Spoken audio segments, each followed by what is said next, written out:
کہ سیدنا امام اعظم ابو حنیفہ رحمۃ اللہ تعالی علیہ ان کی گلی میں ایک راضی رہتا تھا. سنو بہت بیمار ہو گیا. امام صاحب کو الہام ہوا کہ اگر اس کی بیمار پرسی پر جاؤ تو اللہ اس کو ہدایت دے دیں گے. تو کبھی نہیں جاتے تھے صحابہ کے دشمن کی بیمار پرسی پر. تشریف لے گئے. وہ بڑا خوش بس بچھا ہی جا رہا ہے. اتنا بڑا امام میری بیمار پرسی کے لیے ہے حضرت، میں بہت شکر گزار ہوں، بہت شکر گزار ہوں.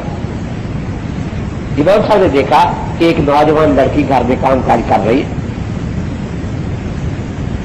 امام صاحب نے پوچھا کہ یہ بچی آپ کی صاحبزادی ہے یا کوئی کام کاج کے لیے رکھی ہوئی ہے؟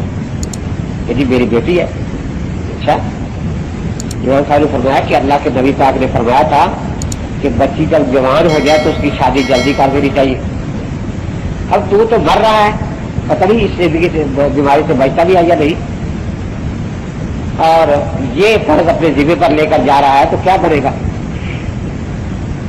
اس نے کہا کہ حضرت جب آپ جیسے نیک ہمسائے ہو تو مجھے کوئی فکر نہیں ہے. مجھے پکا یقین ہے کہ آپ میری بیٹی کے سر پر وہی ہاتھ رکھیں گے جو باپ اپنی بیٹی کے سر پر رکھا کرتا ہے. یہ سب بالکل ٹھیک ہے. ہمسایہ جو ہے یہ باڑ ہوتا ہے، جیسے باڑ کھیت کی حفاظت کرتی ہے نا، ہر ہمسایہ اپنی ہمسایہ کی جان مال عزت کا محافظ ہوتا ہے، وہ باڑ کی حیثیت رکھتا ہے اور ایسے ہی ہونا چاہیے. اور جب تیرا یہی خیال ہے تو میں بھی سمجھتا ہوں کہ یہ میری ہی بیٹی ہے.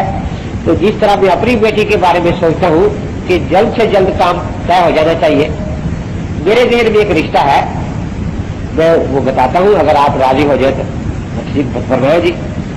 اب جو بھی خوبیاں ہو سکتی ہیں کہ بہت بڑا خاندانی آدمی ہے جی اور ہمیں کیا چاہیے، بہت خوبصورت بھی ہے کہ حضرت ہمیں اور کیا چاہیے، مالدار بھی ہے پھر ہمیں اور کیا چاہیے. یہ ساری خوبیاں بتاتے چلے گئے. آخر میں فرمایا کیونکہ رشتے کا معاملہ ہے تو اس میں ایک عیب ہے، میرا خیال ہے وہ بھی بات کر دینی چاہیے تاکہ آپ کے سامنے بات ساری آ جائے.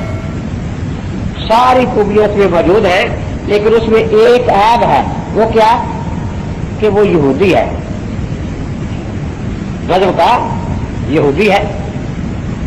اب وہ تھا تو بیمار، اسے بڑا غصہ لگا کہ میری لڑکی کے لیے یہودی رشتہ. اٹھ کے بیٹھ گیا غصے میں، کہنے لگا حضرت امام صاحب آپ میری بیمار پرسی کرنے آئے ہیں یا مجھ جلے اوپر جلانے آئے ہیں اور جلتی پر تیل ڈالنے آپ آئے ہیں؟ امام صاحب نے بڑے تحمل سے پوچھا کہ بھی کون سی غلطی ہوگی، میں معذرت کر دیتا ہوں. اچھا ابھی یہ بھی پتہ نہیں کہ کون سی غلطی ہوگی، میری بیٹی کے لیے یہودی رشتہ. اچھا آپ کی بیٹی کا رشتہ ہوا تو نہیں نا، ابھی تو صرف بات کی ہے میں نے. جبکہ آپ کا عقیدہ یہ ہے کہ نبی کی بیٹیاں بھی کافروں کے نکاح میں تھی، حضرت عثمان کے نکاح میں 2 بیٹیاں تھیں اور علی کی بیٹی بھی عمر کے نکاح میں تھی جن کا کفر تیرے ہاں یہودیوں سے بدتر ہے.